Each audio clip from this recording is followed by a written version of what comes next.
अपनी बात बाद में कर लेना, अधूरी मत छोड़ो। मैं सोच रही हूँ कि आप सब लोगों ने काफ़ी अपने अपने अनुभव के आधार पर जो आपको महसूस हुआ है उसको यहाँ पर पेश किया है और कुछ अच्छे सुझाव आए हैं। मैं सोचती हूँ कि सभी करने के लिए सभी सुझाव करने जैसे हैं, लेकिन हम कर क्या पाएंगे वो देखने की बात है। तो कर पाने की दृष्टि से जो प्रभावी कार्यक्रम भी हो और कर भी सकें हम, उस दृष्टि से गीता बहन का सुझाव मुझे सबसे माफिक लगा था, जो हम अभी से शुरू कर सकते हैं या हम पूरे साल भर भी उसको चला सकते हैं। और जैसा आनंद कुमार जी ने कहा कि तात्कालिक यानी अभी के समय के लिए, अभी से चुनाव के समय के तक के लिए शायद, और फिर एक लंबा जो इस देश में तो लोकतंत्र आज ही खत्म हुआ ऐसा नहीं है। लोकतंत्र को खत्म करने में सभी जब पार्टियां लगी रही हैं, ऐसा इसको पूरी तौर पर समझना चाहिए। जहां लोगों ने दलगत राजनीति करनी शुरू की और दलगत राजनीति को सबसे बड़ा महत्व मान लिया और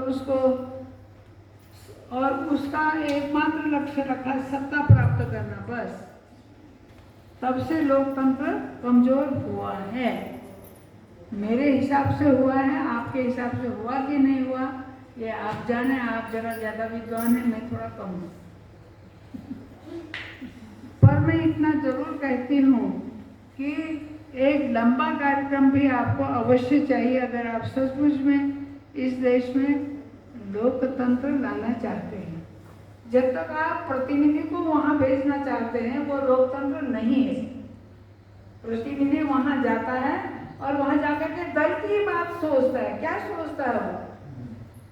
आज आप देखिए हमारे प्रधानमंत्री रहे ही नहीं, वो तो केवल भाजपा के मुखिया बन गए हैं।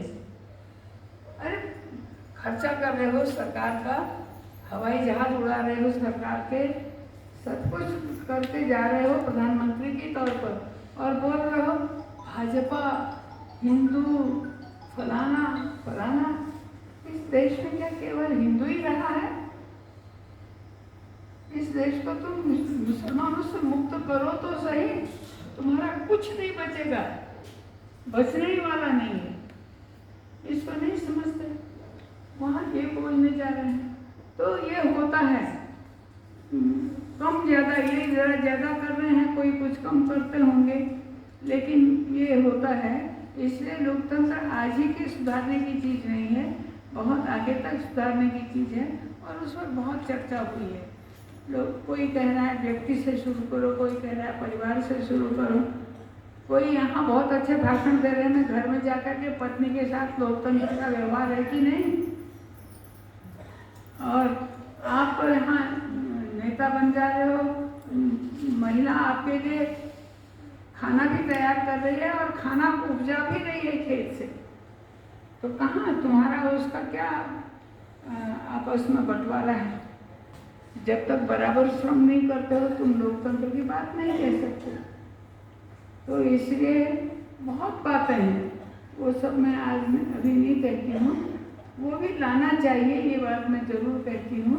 इसलिए जो लॉन्ग टर्म प्रोग्राम कहते हैं आनंद कुमार जी, वो भी मैं समझती हूँ और होना चाहिए। लेकिन अभी शायद आपके मन में जो धड़क रहा है, ज़्यादा बहुत तेज़ी से धड़क रहा है, वो यही है कि हम किस तरह से एक अच्छी सरकार ले आए हैं। और अभी भी हम अपने पर भरोसा कम कर रहे हैं, अपने गांव पर भरोसा कम कर रहे हैं, उसी सरकार पर भरोसा कर रहे हैं।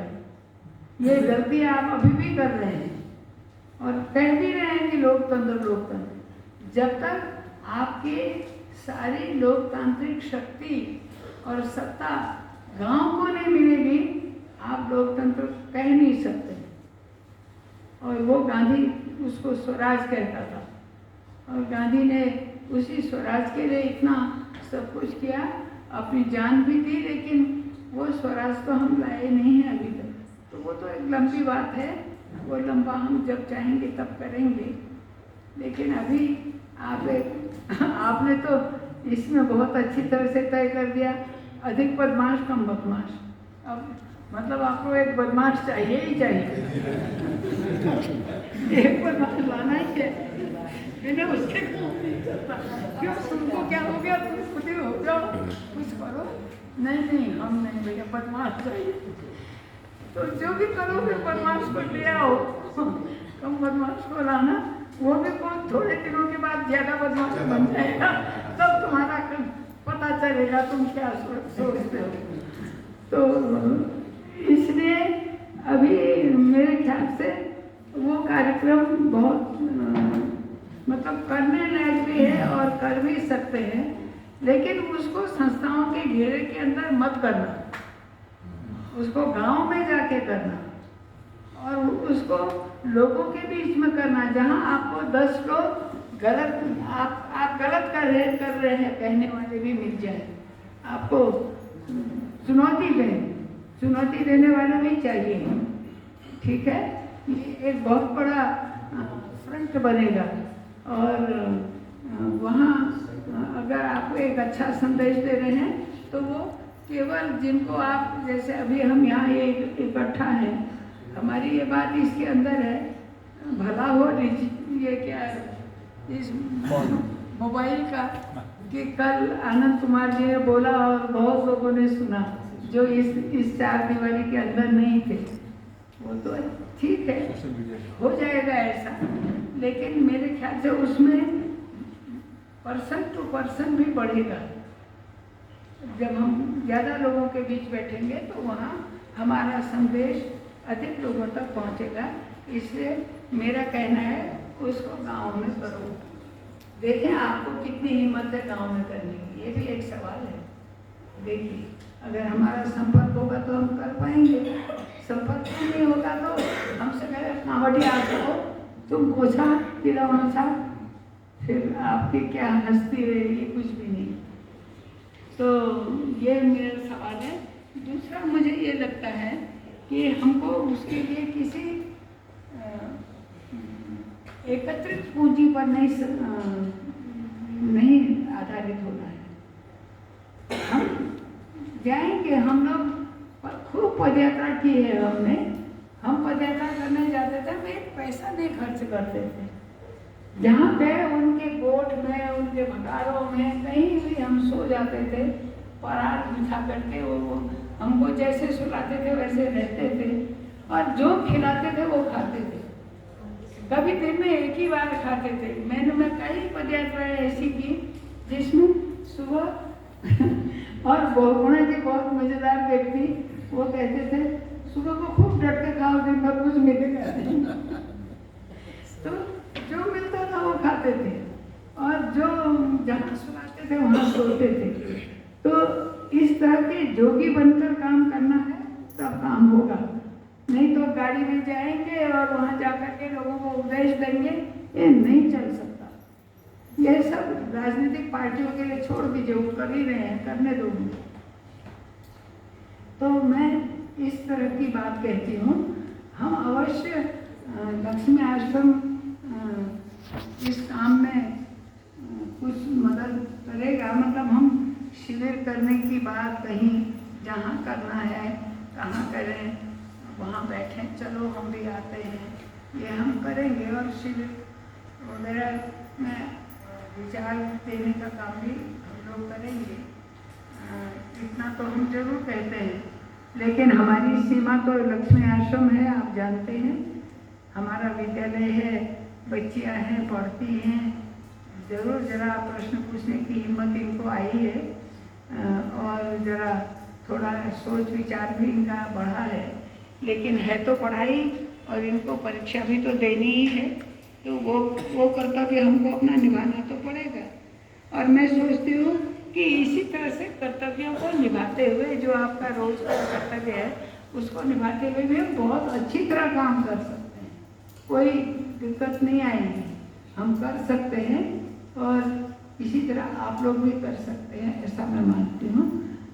तो अभी के लिए हम मान लें कि ये प्रोग्राम हमने तय किया है, और आगे के लिए और कुछ प्रोग्राम सामने आएगा तो उसकी भी मुक्तता रखें कि एक ऐसा कुछ कार्यक्रम साथियों को सूझेगा और उनको लगेगा कि ये प्रभावी काम है, और उनको भी वो समझा पाएंगे, बता पाएंगे सबको, तो उसको भी स्वीकार करने की हमारी मुक्तता रहनी चाहिए, और वो करेंगे तो देखें। अब आनंद कुमार जी की भविष्यवाणी की क्या कितना चलती है।